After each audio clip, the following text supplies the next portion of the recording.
Welcome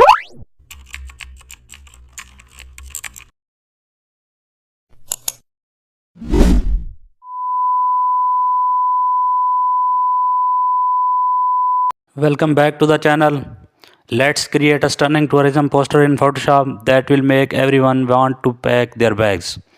Open a new document in Photoshop. Drag and drop a panoramic landscape photo onto the canvas.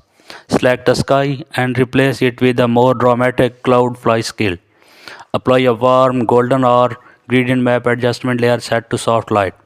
Now add the destination name in large, bold and elegant font.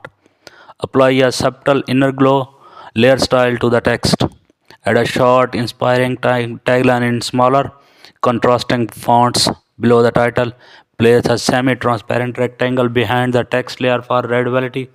Add a small, stylized location pin icon near the next. Use a soft brush on a new layer set to